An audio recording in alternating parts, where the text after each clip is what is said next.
Yo, what is going on YouTube? It's your boy Dan, aka aDrive. But you guys, our GBA Season 7 draft breakdown for the St. Louis Rampardos. If you guys are hyped for this video, show some love on that like button down below and definitely make sure you guys subscribe if you're new. Just finished up with the draft and I wanted to break down my team of 11 Pokemon for this season of the GBA. If you don't know, last season ended in kind of a tough situation. We were the New York Metapods and I brought the Rampardos back to the season. We made the playoffs and lost in the first round, but I wasn't too upset about it. I mean, at the time I obviously was, but looking back, I was pretty proud of how we played. We bounced back after a really rough season, and then I actually came back in the second half of the season. We like crushed it to make it to the playoffs in the first place, so that was pretty sweet. So at the end of the day, I looked at this season going into it and I said, you know what? I'm gonna do it again. I'm gonna sign up again for the GBA, and we're gonna have some fun and just try to have a good time doing it, not get too stressed about the wins or the losses or how we play or any of that stuff. Just have some fun with it. I'm doing 2 leagues at the same time. If you saw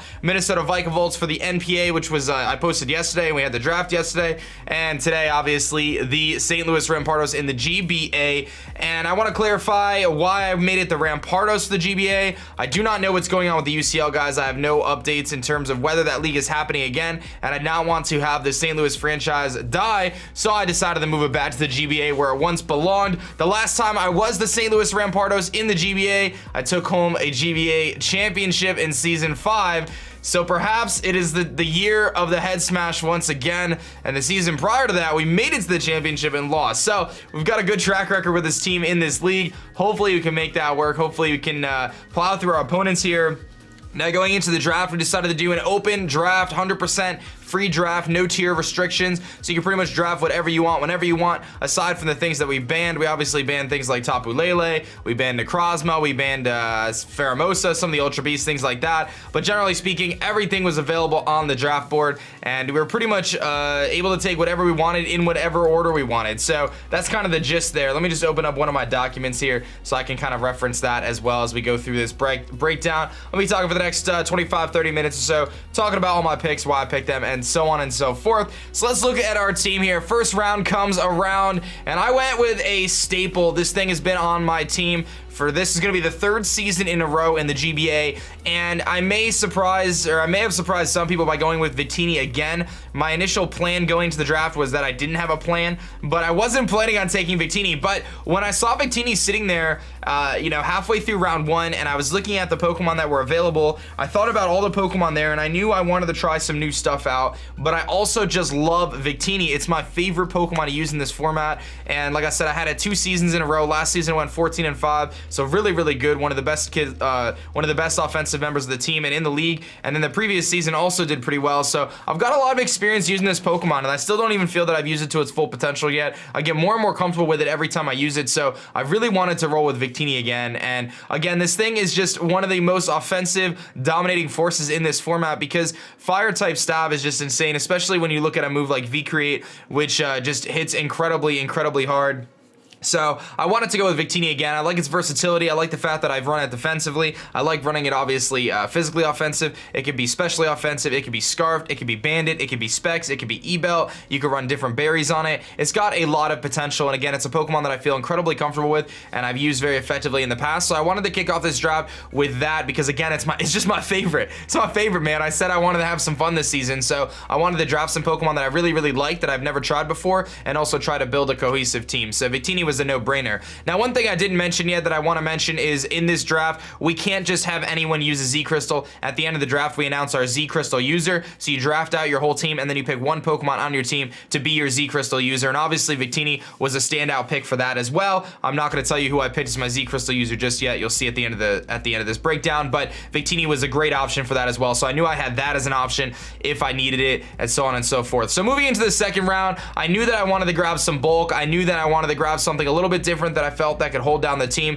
So I decided to go with Clefable. Now Clefable is a very good fairy type Pokemon, so it checks off that box of getting a fairy type. Also gives me a Stealth Rocker, a Wish user, and a Cleric, so it checks off a lot of boxes there. Gives me a bulky fairy type. Gives me a Pokemon that can prevent other Pokemon from setting up on me because of Unaware. Gives me Magic Guard, so I don't have to worry so much about Stealth Rocks and other hazard issues. So it gives me a lot of check boxes that I like to fill, and I think Clefable is a great Pokemon in general. Its base stats aren't really that stand out-ish, but it's got a great move pool in terms of things like Flamethrower and T-Bolt. Obviously Moonblast usually just runs Moonblast alone. But I really like Clefable, and I felt like it was going to make this team really solid in terms of just, like I said, it checked off so many boxes, and I don't have a ton of experience using Clefable in the past, but I know it's one of the top threats in the format. It's also one of the top threats in terms of like defensive and just all around general like fits on a team almost every week. Like, it's just a really solid Pokemon. It's not going to sweep a team. It's not going to lead the league in kills, but it's just a solid glue Pokemon that really holds a team together and really checks off a lot of the potential weaknesses that you would otherwise have. Also gives me a solid switch in for dark types, which Victini obviously is a little scared of. So I really like that. I really like that.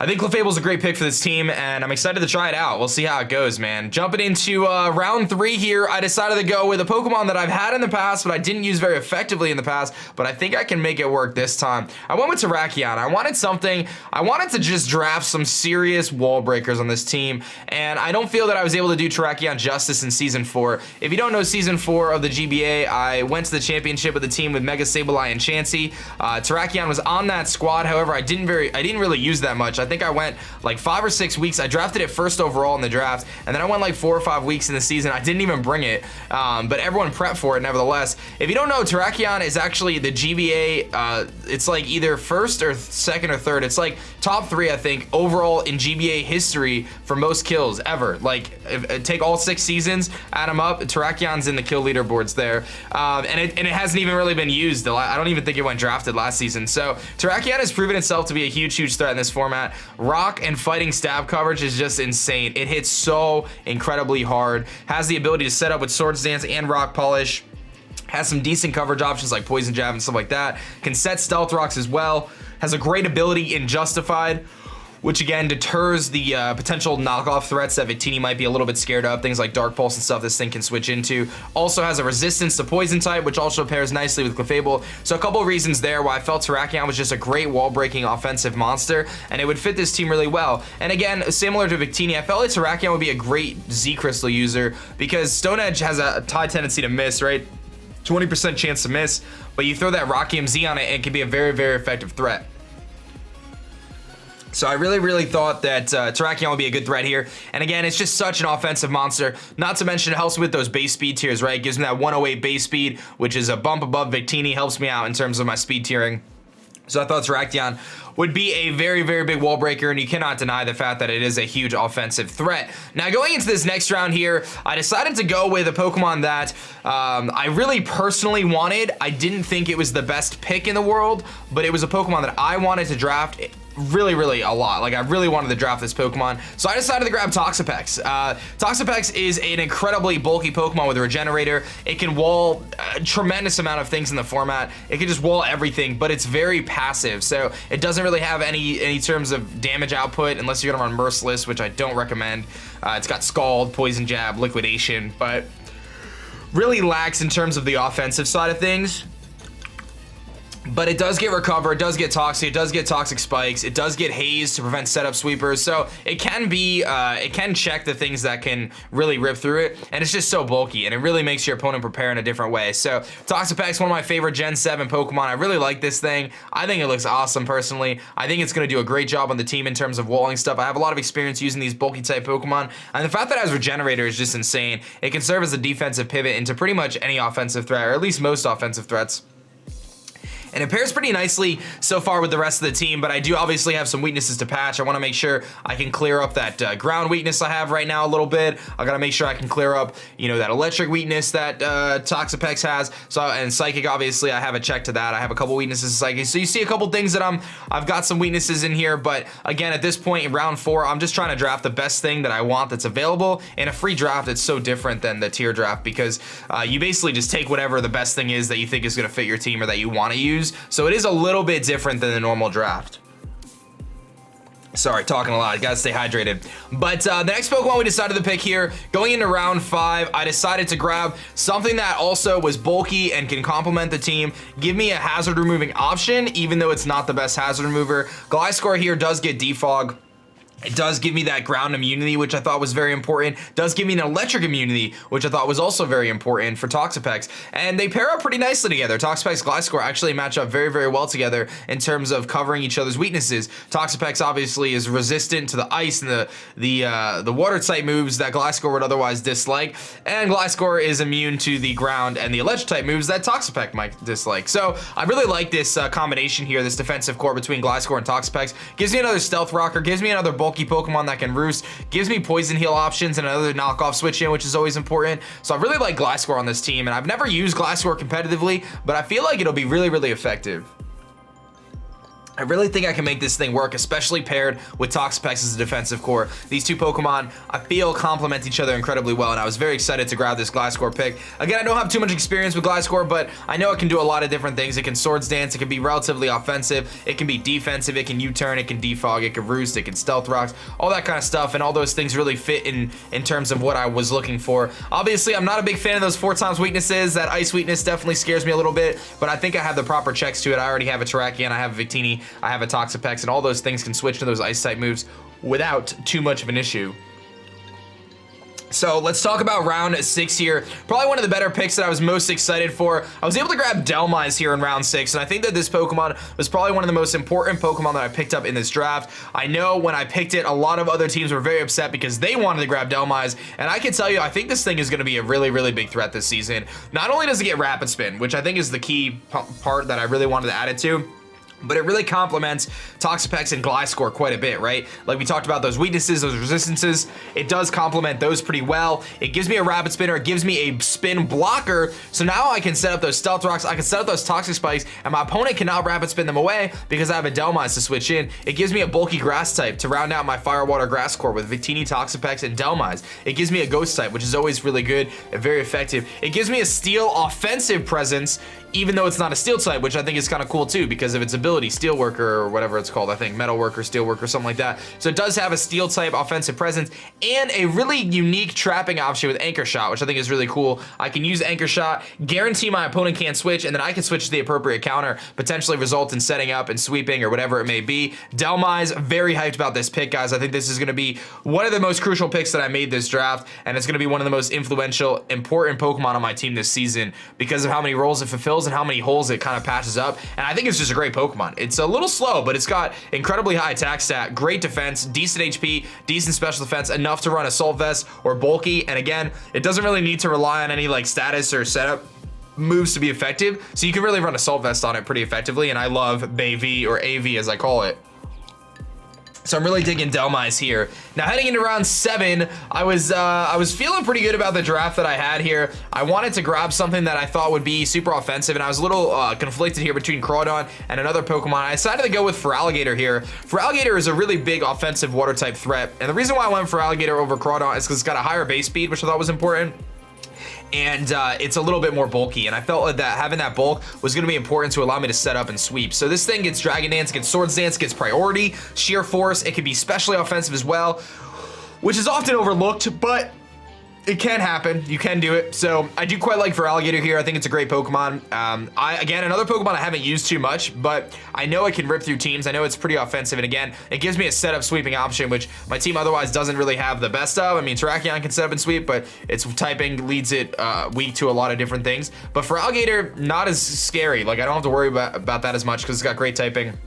Just standard water type, and it does have decent coverage options like Crunch, Ice Punch, Aqua Jet, Waterfall, things like that. And like I said, you can run it special, as weird as that is, with like a Life Orb, Sheer Force, similar to how Nidoqueen functions. So it is doable, and it actually can put in some work. So, but when you factor in Sheer Force and Life Orb, this thing does hit incredibly hard. The next Pokemon we're gonna be drafting here for our 8th pick overall is Staraptor. Now, Staraptor is one of those Pokemon that I've always wanted to draft, and I never actually have. I had to draft it, man. I had to.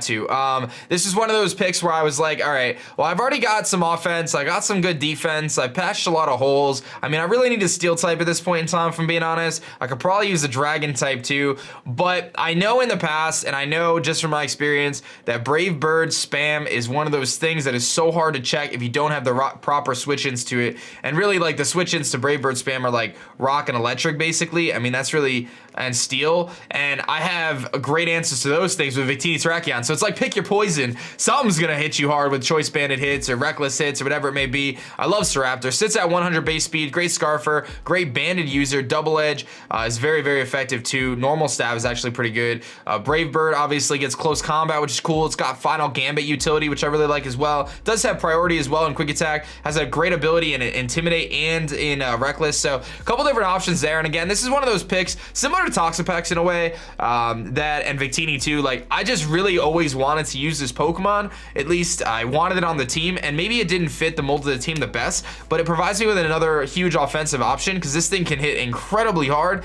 And it's fun, and it gives me a U-turner, which is great. So it gives me a little bit of a U-turn initiative, which I kind of like. And again, it can rip through teams if they're not prepared. So Brave Bird spam from Staraptor can really break some holes and open up the door for some of my other sweepers or cleaners or whatever it may be. I definitely like Staraptor. I'm glad I picked it. Again, I don't know how much it fits the mold of the team, but I really like it. I think it'll be pretty solid. So our next pick here going into round 9 is gonna be Steelix. I just mentioned the desire and need for me to grab a steel type Pokemon. I also wanted another ground type Pokemon that wasn't 4 times weak to ice, so I went with Steelix here. And Steelix is a Pokemon that I'm actually familiar with from the NPA. I used it relatively effectively in that league, and I realized that Steelix could actually be a pretty good threat. Gives me another Stealth Rock option if I want to take that off of things like Clefable or Gliscor and open them up to other opportunities.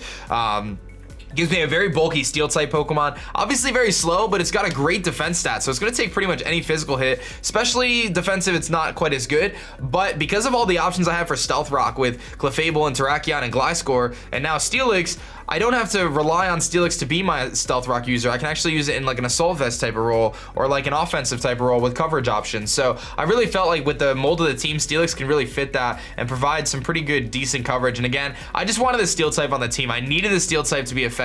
You can't go into a league like this without a Steel type, in my opinion. So Steelix was one of the best ones on the board at this point in time that covered a lot of the things that I wanted it to cover, that had some bulk, because I didn't want to get a frail Steel type. I wanted something that was bulky, and Steelix, I felt like really covered that quite well. So I'm excited, man. This thing does hit really hard. It's got a good attack stat. Again, carrying sheer force, has sturdy as well to guarantee that I can get up rocks. You can run like sturdy cuss stab. So you got a couple different options there. So I think Steelix could end up proving to be a pretty big threat. And I think Chimpact had it last season and did pretty well with it too. So it's not like it's untested. I think it's overlooked a lot because it's really slow and lackluster attack. Like not the best, but it can do pretty well. It definitely can. And it's got a great defense stat, and you can customize its spread to really work well. So moving into round 10, here we are trying to patch some holes. I went with the Pokemon with no weaknesses, Levitating Electros. I wanted an Electro type. I wanted a Volt Switcher to pair with some of my U-turners, and I felt like Electros actually fit the bill quite well. Gives me another Assault Vest user. Again, I love Assault Vest. It gives me a Pokemon with just insane coverage options, and it gives me physical and specially offensive threat. Gives me some utility as well with things like Knock Off, and it can run Drain Punch. It's got grass coverage like Giga Drain. So it's one of those Pokemon that I can bring to almost any week and cover like some of my like little weaknesses. Like if I'm facing against like a Seismitoad, I know I can just slap Giga Drain on an eel, and that gives me an option to take on the Seismitoad. You know what I mean? So I really like this Pokemon, and I love slow Volt switching, especially when I'm dealing with Pokemon like Victini and Terrakion and Staraptor and Gator that want to switch in for free because they don't want to take the hit themselves. So I'll let Electros take the hit, Volt Switch out, get some damage off, then I get the initiative in. I get to go into Victini or Terrakion and just hit something really hard with a V-Creator or Close Combat or something like that. So I really, really like how Electros fits this team. And again, having no weaknesses is quite nice. And again, it gives me just a relatively bulky option with some great coverage moves that is hard to predict. It can be really hard to beat this thing if you're not prepared for it. So not to mention, it gives me another check to Flying type Pokemon. Obviously, Steelix and Eel kind of help with that, but it also gives me another response there. Gives me another switch into ground type Pokemon that Toxapex might not like. So a couple things there that I felt that I really added to the symmetry of the team. And then last but not least, going into round 11, I just wanted to pick something else that was hitting hard. I wanted the Dragon type. I looked at Noivern, but I really felt like Haxorus was too hard to pass up. Noivern was a great pick, and I feel like it could have fit the team well because of the speed tier that it hits, but I feel like Haxorus is just one of those Pokemon that if you get a Dragon Dance up, dude, it's over. I've faced this thing so many times, and every time I prep for Haxorus, it's always a headache, man. It's always a headache to prepare for this thing because it's got enough coverage to destroy teams. It's got Mold Breaker, so things like Rotom Wash can't even switch into it because you get 2-shot by Earthquake, and if you get a Swords Dance up, it's over. This thing is just insane, dude. It's just insane. Like, it's obviously pretty frail, but for a Dragon-type Pokemon to have such an insane attack stat and a good speed stat at 97 base speed, this thing can wreck through teams with Dragon Dance. So it gives me another setup sweeping option. Gives me that Fairy Dragon Steel Core too. Not the best Fairy Dragon Steel. I like my Fire Water Grass a little little bit better, but it is still pretty effective. And I think Haxorus is just one of those Pokemon that, like, here I am sitting in round 11. I checked off most of the boxes that I wanted to check off. I got my T-Spikes that I like. I got my Rockers. I got my Steel type. I got my Fairy type. I got my hard-hitting Wall Breakers. I got my Setup Sweepers. I got my Electric type. So I pretty much covered all the things I wanted to cover. So here I am in round 11. I'm like, all right, we got to get something that can hit really hard. And when I saw Haxorus on the board, I was like, this, like I said, this thing is a nightmare to prepare for. It's so hard to really be ready to face a Haxorus because of its coverage options. And if it sets up on you, it's really hard to respond to afterwards. So especially, I think, when you throw it in a team with so many big offensive hitters like Victini, like Terrakion, like Gator, like Staraptor, like Haxorus, that they just pair really, really well together. So I don't really know. I mean, this was a free draft, so like every team in the league has a good team, right? Everyone was able to draft really good Pokemon because there was no tier requirements, so no one really had to dive down to your Blossoms and your Meganiums. Everyone was able to get really big threats. So I feel that I managed to draft a very effective team here, though. I'm excited to use it this season. Again, I'm going into the season with just trying to have fun, man. Just trying to have a good mentality to it, just enjoying it. I'm doing my best to prepare as much as I can for the matches and stuff, but obviously I'm under some pretty tight time constraints with all the content I'm putting out, and just trying to stay on top of 2 leagues and all VGC and all this other stuff that I'm doing. But I'm really excited for this season. I think it's going to be a great season for the Rampardos. I'm looking forward to it. I think we got a good team here that we can work around. So we're going to give it a shot. We're going to give it a shot, give it a solid effort, see if we can win some matches. If we lose, we lose. But if we win, it's going to be very nice. And hopefully we can head smash our way to victory for this season. So here's our 11 Pokemon. And I do have to declare a Z Crystal user. And I have decided that Terrakion is going to be my Z Crystal user for this season. Looking at my team, really the options were I wanted to pick something offensive because you can't use like Omni Boost and stuff. So I wanted to pick something offensive. So it really came down to a handful of picks, right? Victini, Terrakion. I mean, those are my 2 picks, right? It's going to be one of those 2 that I use for my Z Crystal. And I went with Terrakion because I didn't want to tie up Victini's, like, if I choose Victini as my Z Crystal user, I don't have to, but I don't think Victini needs a Z Crystal to be effective. I think it can still do what I need it to do with a Scarf, with a Band, whatever it may be, whereas I think actually Terrakion will benefit more from the Z Crystal because it can still run a multitude of different sets and just use that Z Crystal as a nuke. So I really liked it more on Terrakion, especially considering that with Victini, I like to run it more Banded or Scarf or whatever it may be. So it really fit the mold of Terrakion, and then it'll help me out so I don't miss any Stone Edges, really. I can hit those Continental Crush instead. So that's the squad there, guys. We got our 11 Mons. We got our Terrakion. It's rocking that Z Crystal. I'm feeling it. I hope you guys are as well. Let me know what you think about the team in the comments section below. I'll be checking out the comments tonight and tomorrow, of course. And that's going to be that for me, guys. Thank you so much for watching this breakdown. I hope you guys enjoyed the live draft. That's going to be it for me, guys. My name is Dan. I'll also go by aDrive, and I'm going to catch you guys later. Peace.